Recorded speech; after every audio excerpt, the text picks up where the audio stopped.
संज्ञा तेरा नाम मेरा नाम, इसका नाम उसका नाम, यहाँ वहाँ, कहाँ कहाँ, हर वस्तु हर स्थान जहाँ, द्रोणा प्रेम, सुगंधा कालीमा, संज्ञा की ही सभी लालिमा। तो आज हम संज्ञा के बारे में सीखेंगे। संसार में जितने भी पदार्थ हैं, चाहे वो जड़ हो या चेतन, उन सभी को हम उनके अलग अलग नामों से जानते हैं। कोई भी वस्तु इस संसार में ऐसी नहीं है जिसका कोई नाम न हो। किसी व्यक्ति, वस्तु, स्थान या भाव के नाम को संज्ञा कहते हैं। यानी आप सब जानते ही हो कि हम या कोई व्यक्ति हो, वस्तु हो या स्थान हो या भाव हो, उसको हम उसके नाम से ही जानते हैं। तो नाम यानी संज्ञा। तो संज्ञा के भेद है व्यक्तिवाचक संज्ञा, जातिवाचक संज्ञा, भाववाचक संज्ञा। और संज्ञा के अन्य दो भेद है द्रव्यवाचक संज्ञा एंड समूहवाचक संज्ञा या समुदायवाचक संज्ञा। तो हम संज्ञा के भेद 1 बाय 1 देखेंगे। तो आप सबको समझ में आ गया होगा कि संज्ञा यानी नाम। फर्स्ट है व्यक्तिवाचक संज्ञा। किसी विशेष व्यक्ति, प्राणी, वस्तु या स्थान को बोध कराने वाले शब्द को व्यक्तिवाचक संज्ञा कहते हैं। जैसे कि एग्जाम्पल, श्री कृष्ण ने गीता का उपदेश दिया, तो संज्ञा हुई श्री कृष्ण एंड गीता। तो यहाँ पे मैंने आपको बताया कि नाम, प्रॉपर नाम होता है, उसे कहते हैं व्यक्तिवाचक संज्ञा। तो जिस वाक्य में नाम का उल्लेख किया हो वो है व्यक्तिवाचक संज्ञा। सेकेंड एग्जाम्पल है ताजमहल एक सुंदर इमारत है, तो इसमें व्यक्तिवाचक संज्ञा कौन सी हुई? ताजमहल। थर्ड, दिल्ली भारत की राजधानी है, तो उसमें व्यक्तिवाचक संज्ञा कौन सी हुई? दिल्ली भारत। तो ये सारे व्यक्तिवाचक संज्ञा के उदाहरण हैं।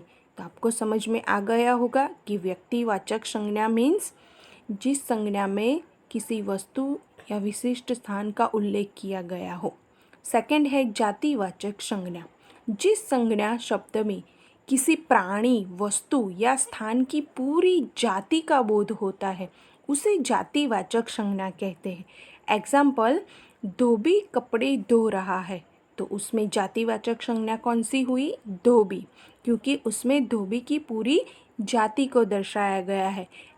जैसे कि हम कहें कि गाय घास चर रही है, तो गाय वो जातिवाचक संज्ञा हुई। सेकंड उदाहरण है यह मेरी पुस्तक है, तो पुस्तक है वो जातिवाचक संज्ञा।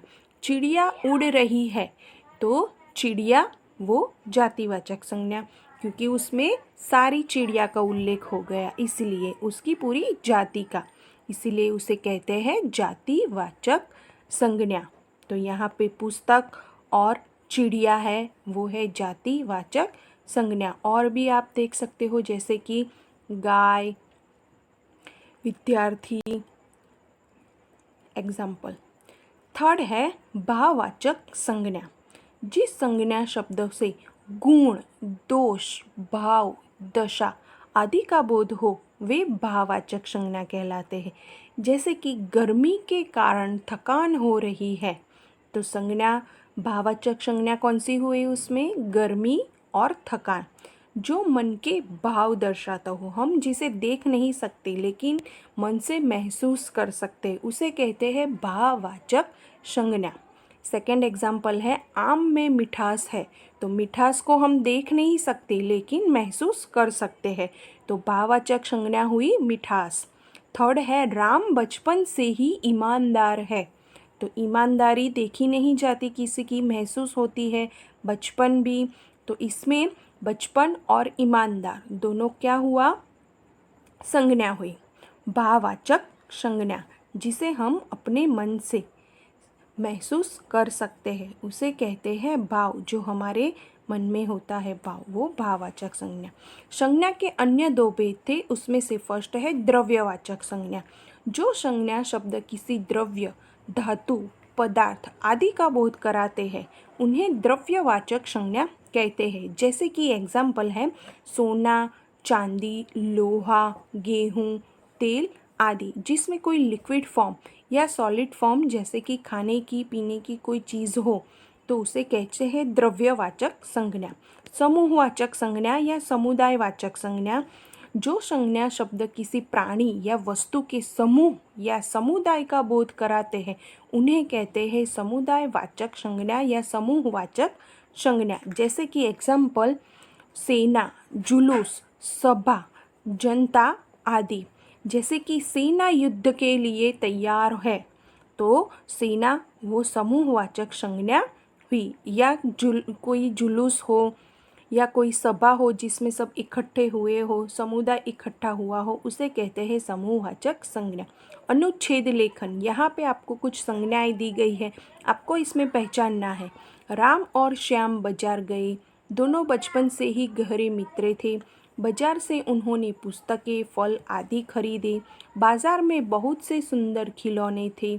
सुंदरता की ओर आकर्षित होकर वे खिलौने खरीदने लगे। सामान खरीदते समय उन्होंने बुद्धिमानी का प्रयोग किया। तो इसमें जो शब्द दिए हैं वो कौन कौन सी संज्ञाएं हैं वो आपको उसका लेखन करना है। जैसे कि फर्स्ट है राम और श्याम बाजार गए। तो राम और श्याम वो कौन सी संज्ञा हुई?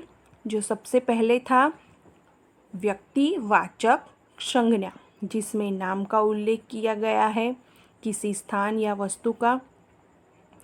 व्यक्तिवाचक संज्ञा राम श्याम। सेकंड जातिवाचक संज्ञा कौन कौन सी थी? तो बाजार, खिलौने, पुस्तकें, फल। भाववाचक संज्ञा कौन सी थी? बचपन, सुंदरता, बुद्धिमानी।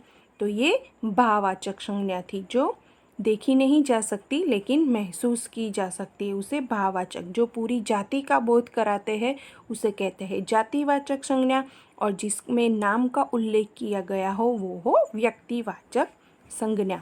तो दिए गए अनुच्छेद में से ये सारी संज्ञाएं थी। नीचे दिए गए वाक्यों में से संज्ञा शब्द को ढूंढकर उसका भेद बताइए। तो आपको ये एक्सरसाइज के लिए दिया है, इसमें से आपको संज्ञा ढूंढनी है और वो कौन सी संज्ञा का प्रकार है वो भी लिखना है होमवर्क में।